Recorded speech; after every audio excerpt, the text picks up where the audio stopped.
오늘 함께 은혜 받으실 말씀은 창세기 15장 7절에서 11절까지의 말씀입니다. 함께 봉독하도록 합니다. 또 그에게 이르시되 나는 이 땅을 내게 주어 소유를 삼게 하려고 너를 갈대아인의 우리에서 이끌어낸 여호와니라. 그가 이르되 주 여호와여 내가 이 땅을 소유로 받을 것을 무엇으로 알리이까? 여호와께서 그에게 이르시되 나를 위하여 3년 된 암소와 3년 된 암염소와 3년 된 숫양과 산 비둘기와 집 비둘기 새끼를 가져올지니라. 아브라함이 그 모든 것을 가져다가 그 중간을 쪼개고 그 쪼갠 것을 마주 대하여 놓고 그 새는 쪼개지 아니하였으며 솔개가 그 사체 위에 내릴 때에는 아브라함이 쫓았더라. 아멘. 오늘은 창세기 15장 7절에서 11절의 말씀을 가지고 하나님의 약속을 확인할 때까지 인내하는 신앙이라는 주제로 말씀을 살펴보겠습니다. 저희가 중국에 선교사로 들어가기 전에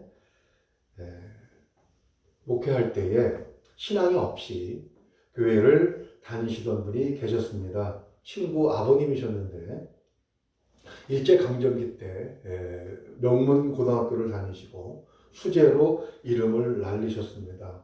선후배 친구분들이 모두 굉장한 이름만 되면 알만한 분들이라 스스로 존재감이 자존감이 무척 높으셨습니다. 거주지 근처에서 친구 아들이 목회를 한다고 하니까 의리로 다녀주신 것이죠. 그러나 한 주도 빠짐없이 다니셨습니다. 그러면서 기독교 신앙이 무엇인지를 어렴풋이 아시게 될 즈음에 저희가 중국으로 부름을 받게 된 것이죠. 들리는 소문으로는 아버님은 더 이상 교회를 다니지 않으셨다고 합니다. 그러다가 몇 년 전에 한림대 병원에 입원하셨다는 소식을 듣고 병문안을 가게 되었습니다. 병명은 췌장암이셨습니다. 끝까지 책임지지도 못하고 또 복음을 영접하는 것을 보지 못했기에 죄책감도 있고 아쉬움도 있어서 열심히 기회가 닿는 대로 복음을 전했습니다. 처음에는 반가워하시더니 올 때마다 예수 이야기만 한다고 오지 말라고 하실 정도로 그렇게 또 귀찮아하시기도 하셨습니다. 그러나 몸이 아프고 심상치 않다는 걸 깨달으시고 결국은 예수님을 영접하고 세례를 받으시고 그렇게 별세를 하셨습니다. 장례식도 제가 주관을 했는데 장례식 예배를 집전하면서 예수 믿고 주님을 구세주로 영접하셨기 때문에 그리고 세례를 받으셨기에 천국으로 들어가셨습니다. 그 슬퍼하기보다는 고인처럼 예수 믿고 천국에 가는 것이 지금 고인이 남아있는 가족들에게 기대하는 또 원하는 가장 큰 소망일 것입니다. 라고 설교를 하는데 가족들의 표정을 보니까 떨떠름해요.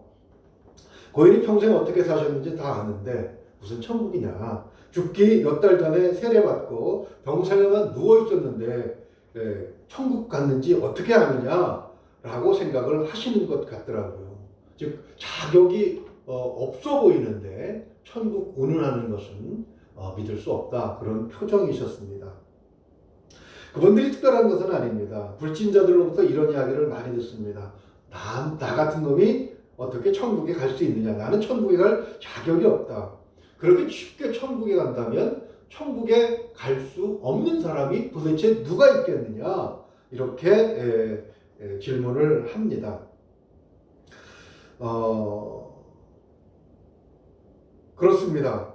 하나님이 우리에게 주시는 약속은 나 같은 사람이 받기에는 너무 커요. 그래서 불가능하다고 생각하는 그런 경우가 많이 있는 것입니다. 심지어 교회를 오래 다니면서도 믿음으로 천국에 간다고 하는 것이 불안하게 느껴져서 자꾸 무엇인가 공로를 쌓으려고 하는 경우도 많습니다. 그러다가 제풀이 지쳐서 무너지기도 하고 또 자기 의를 드러내는 실수를 범하기도 하는 것이지요. 그것은 아브라함도 마찬가지 심정이었습니다. 그런 아브라함을 완전한 믿음의 사람, 믿음의 조상이 되게 하신 것은 아브라함 자신이 아니고 순전히 하나님의 은혜였습니다. 자, 하나님은 어떻게 아브라함에게 은혜를 베푸셨고 아브라함은 그것을 어떻게 받아들였는가? 그것을 한번 생각해 보려고 합니다. 아들을 주실 뿐만 아니라 자손이 하늘의 별들만큼 많게 하시겠다라는 하나님의 약속은 자식이 없는 80대를 바라보는 아브라함에게는 믿기 어려운 일이었습니다. 그러나 그가 그것을 믿었을 때 하나님은 그것을 의롭다고 여기셨습니다. 하나님께서 의롭다고 여기신다는 것은 그것은 우리에게 어떤 의미가 있는 것이겠습니까? 7절을 다시 한번 보겠습니다. 또 그에게 이르시되 나는 이 땅을 내게 주어 소유를 삼게 하려고 너를 갈대아인의 우르에서 이끌어낸 여호와니라. 하나님은 의롭다고 여기시는 사람들에게 땅을 기업으로 주시는 것입니다. 하나님께서 우리를 부르셔서 의롭게 만드시는 이유가 여기에 있습니다. 땅을 맡기시려고 하시는 것이지요. 아담과 하와를 창조하셔서 에덴 동산을 맡기신 것처럼 하나님의 총지기로서의 역할을 주시기 위한 것입니다. 그런데 아브라함이 이 약속을 믿기에는 자기의 자신의 문제뿐만 아니라 아브라함을 둘러싼 여타의 조건들도 믿을 만한 것이 하나도 없었습니다. 우선 자기의 나이가 80을 바라보고 있는 나이였고 그렇다면 아내 사라의 나이도 70세 전후가 됩니다. 70세 된 할머니가 어떻게 아들을 낳겠습니까? 두 번째로 생각해 볼 수 있는 것은 가나안 땅에는 이미 원주민들, 즉 임자들이 있었다라는 것입니다. 그 이름들이 19절에서 21절에 기록되어 있는데 어떻게 아브라함과 그 후손들이 이 땅의 주인이 될 수 있겠습니까? 너무나 큰 축복이며 자신이 감당하기에 벅찬 약속이라 아브라함은 믿기가 힘이 들었습니다. 그래서 8절처럼 여쭤보는 것이에요. 여호와여, 내가 이 땅을 소유로 받을 것을 무엇으로 알리까? 이것은 질문이라기보다는 이것은 불신이 섞인 질문이라기보다는 자신이 그것을 의심 없이 믿기 위해 필요한 것이 더 있다는, 좀 더 확신을 갖게 해달라는 그런 요구가 섞인 질문인 것이죠. 이러한 질문은 성경 여러 곳에서 발견이 됩니다. 대표적인 인물 두 사람만을 더 들어보려고 합니다. 첫째는 기드온이고 둘째는 예수님을 모친 마리아입니다. 사사기 6장을 보게 되면 자신을 이스라엘 민족의 구원자로 세우셨다는 말씀을 들은 기드온은 도저히 믿을 수가 없어서 나의 집은 므낫세 중에 극히 약하고 나는 내 아버지 집에서 가장 낮은 자입니다 라고 질문을 합니다.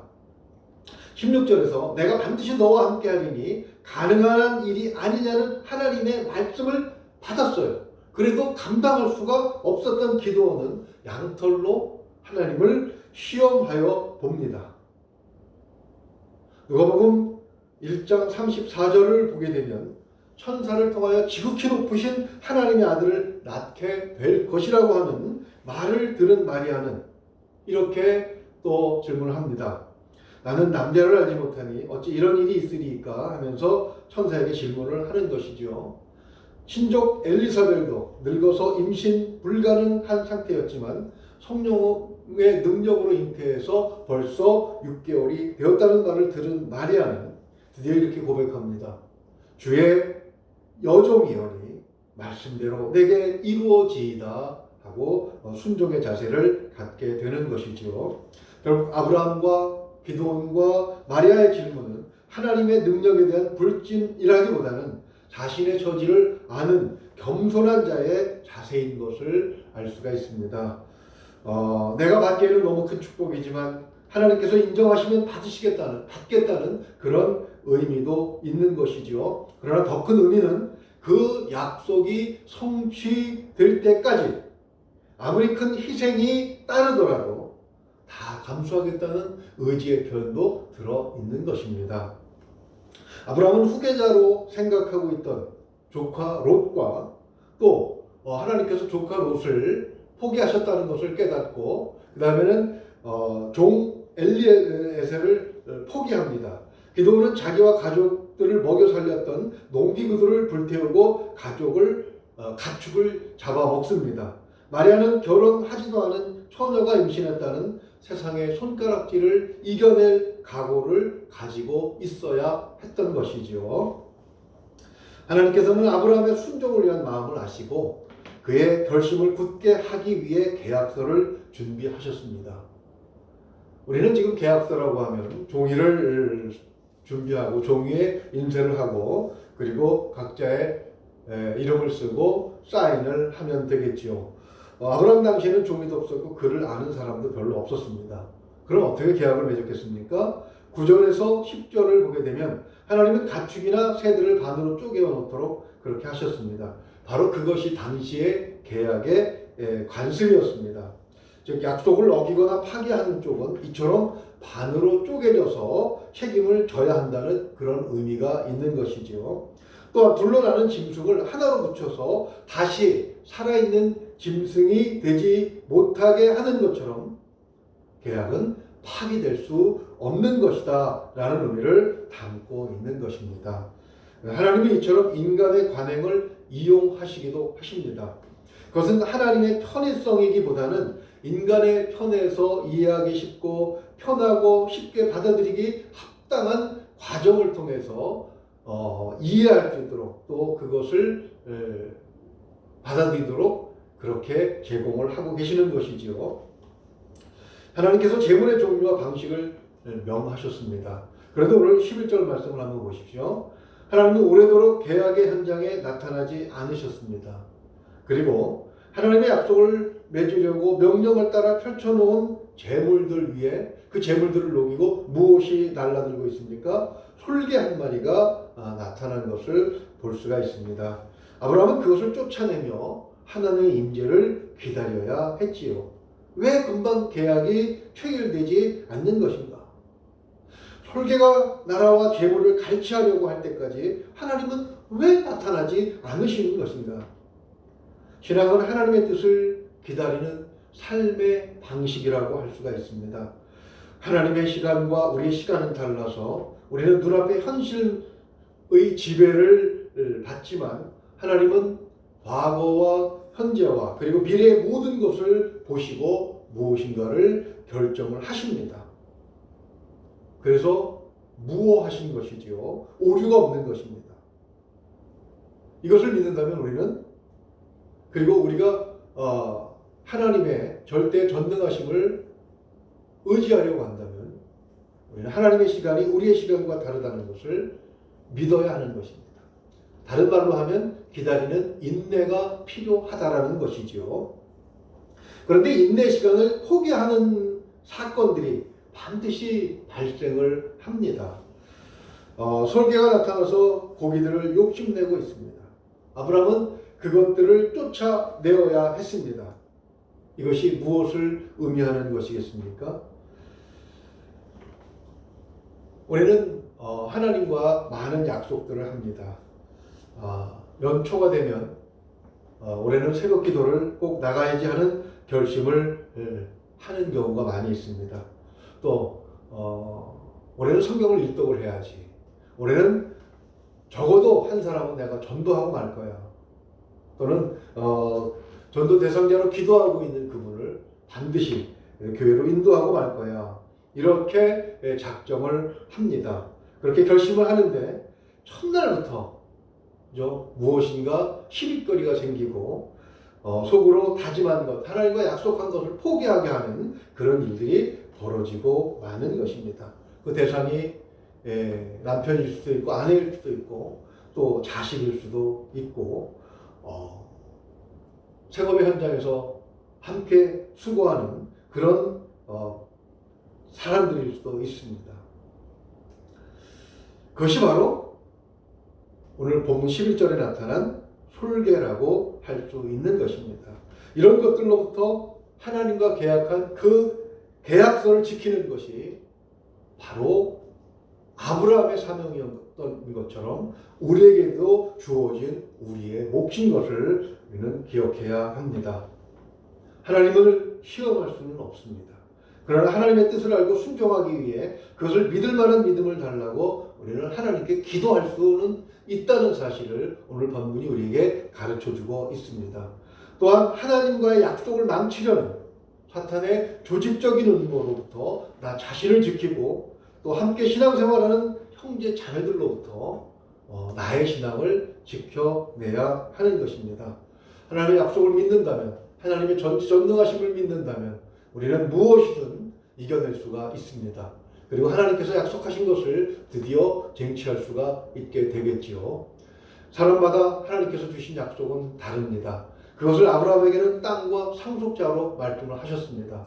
오늘 우리에게, 저와 여러분에게 필요한 것은 어떤 것이겠습니까? 여러분은 하나님으로부터 무엇을 약속받으셨습니까? 또 하나님으로부터 받기를 원하는 그것은 무엇입니까?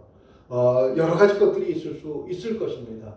그러나 그 모든 것들은 구원을 향해서 우리가 최종적으로 얻게 될 하나님의 나라의 입성을 위한 것들임을 우리가 기억해야 합니다. 그리고 하나님께서는 반드시 그것을 이루어 주실 것입니다. 우리에게 주어진 사명은 하나님과 맺은 이 계약을 지켜내는 것입니다. 비록 삶이 어렵고 힘들고 그리고 코로나19와 같은 예기치 않았던 재앙들이 우리의 삶을 망가뜨리려고 하지만 우리가 절대 잊어버려서는 안 되는 것이 바로 하나님과의 계약인 것을 우리는 명심해야 하는 것입니다.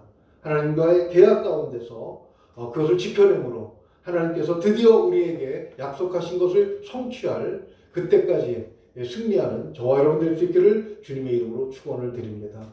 기도하겠습니다. 은혜로우신 우리 아버지 하나님, 아브라함이 하나님의 사람으로 의로운 사람으로 인정받은 것은 아브라함에게 자격이 있어서가 아니라 하나님께서 그를 그렇게 만들어 가셨다고 하는 사실들을 말씀들을 통해서 확인하게 하시니 감사합니다. 오늘도 또한 아브라함에게 주어진 최소한의 사명은 하나님께서 펼쳐주신 계약서를 지키는 그리고 기다리는 그것이었음을 우리가 보았습니다. 하나님, 우리가 그것은 할 수 있고 또 그렇게 작은 것이라도 우리에게 할 수 있는 일을 허락하시니 감사를 드립니다.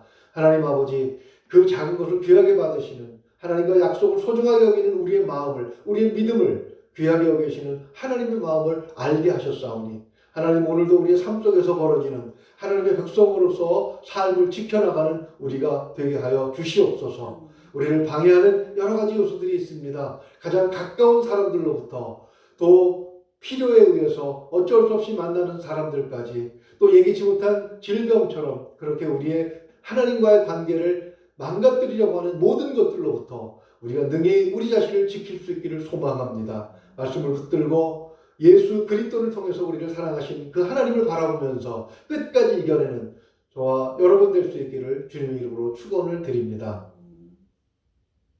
하나님 아버지, 참으로 우리의 부족함을 하나님께서 아신다는 사실을 우리가 알게 하여 주시옵소서. 하나님께서 그것을 메꾸어 주시는 분임을 믿게 하시고 하나님을 기다리는 우리가 되도록 도와주시옵소서. 우리 주 예수 그리스도 이름으로 감사하며 기도하옵나이다. 아멘.